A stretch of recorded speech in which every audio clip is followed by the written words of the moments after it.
First of all, welcome to all of you, our members and supporters this morning on this great day. A little rainy and blustery, but not snowing.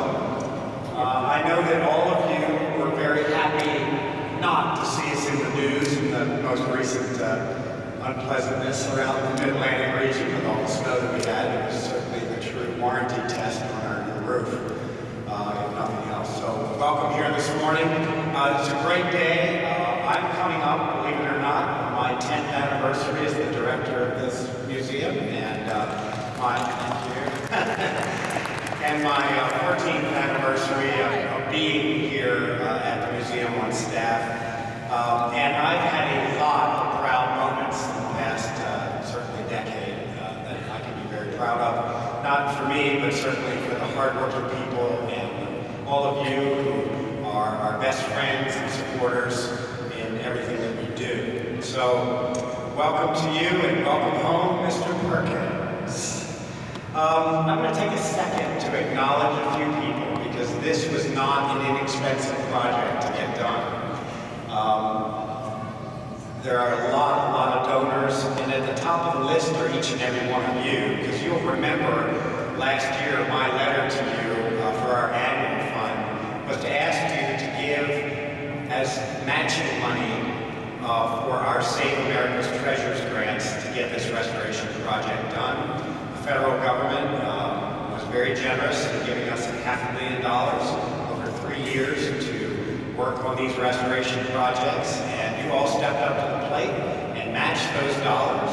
But in addition to that, the Laverna Hahn Charitable Trust, T. Rowe Price Associates Foundation, the Max and Victoria Dreyfus Foundation, the City of Baltimore, the Allegheny Foundation, the James Rightby Family Foundation, the Mocht Philanthropic Fund, the Sheridan Foundation, the Abraham Ruth and Krieger Family Foundation all gave generous gifts to match those federal dollars so that we can all stand here today and look at this marvelous work of craftsmanship.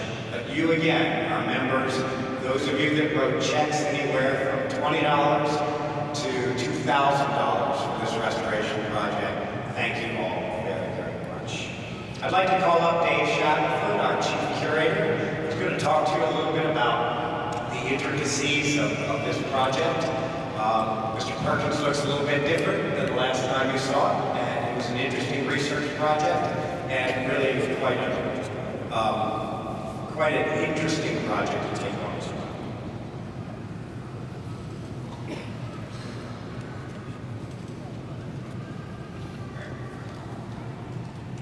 Okay, working with the collection is actually a labor of love. This is one of the most incredible collections you're ever going to see. Those of you who are familiar with the museum and its collection will understand that our greatest strength and greatest asset in terms of our locomotives and rolling stock dates to the 19th century. So when you look around and you look at Bay 3 all the way around to the far side of Bay 11, and of course what we have on the turntable today, you're seeing premier pieces that are literally one of a kind. So when we start to restore any of the locomotives that were damaged in the roundhouse roof collapse, a significant amount of research goes into these projects, and it's very extensive.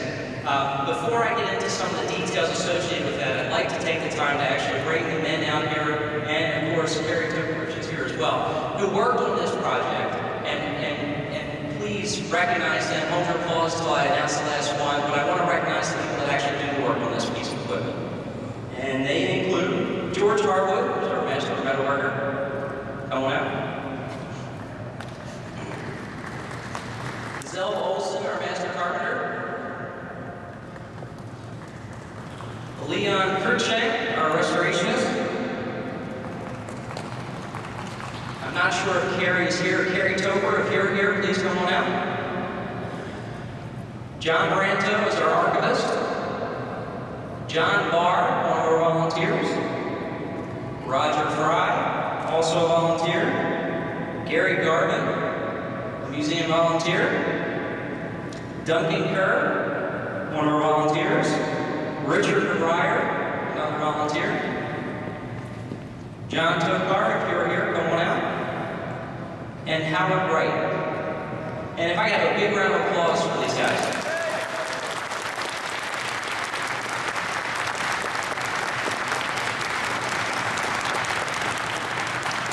These are the guys that really make this happen. What you see behind you is their labor there for a little bit of supervision on my part, but I get to manage a great crew. And these are the guys that make this collection what it is today.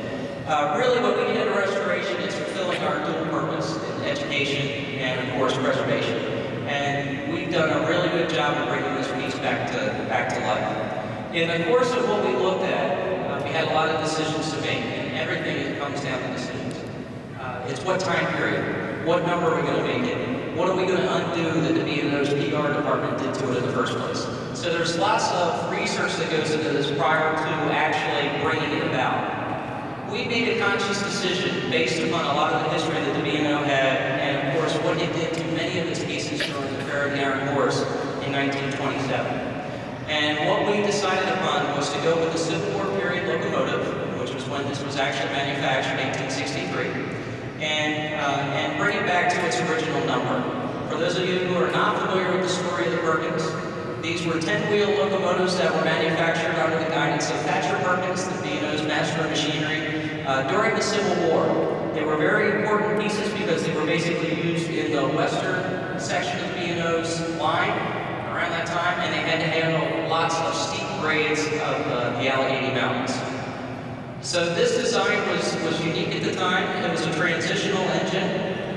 And basically, when this came out of the shop in September of 1863, it was numbered 147. Those of you who may be familiar with railroads in general and how they change and really adaptively reuse any piece of equipment to within an inch of its life, understand that when we got this piece in the shop about 2 years ago, there wasn't a single thing on here that was probably original with the exception of the frame.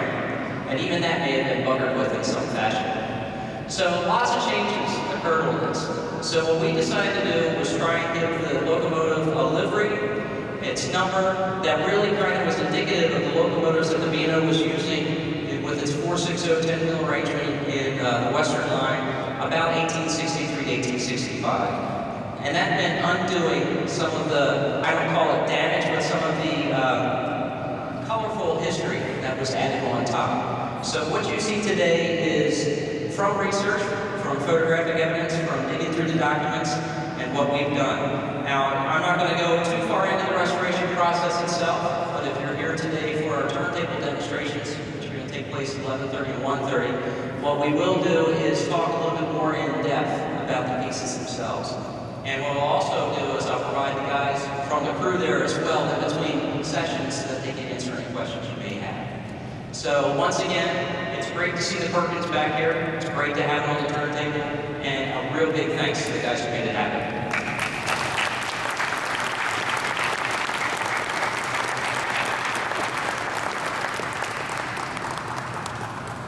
All right, if I could have Jacob Weiss come up.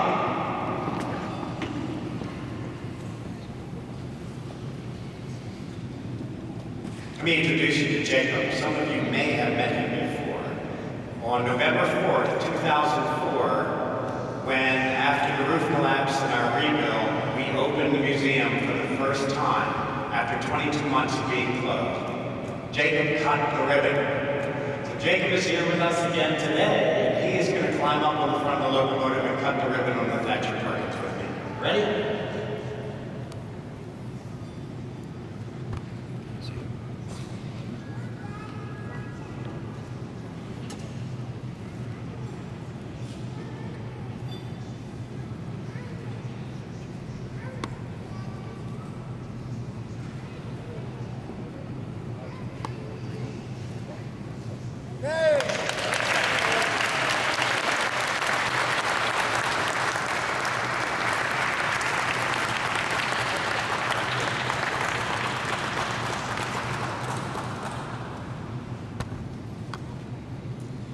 Dave was telling you, because the Thatcher Perkins locomotives were restored back to its livery and its configuration from when it was released from being built here at the Montclair shops in 1863, this gives me the perfect moment to make a big announcement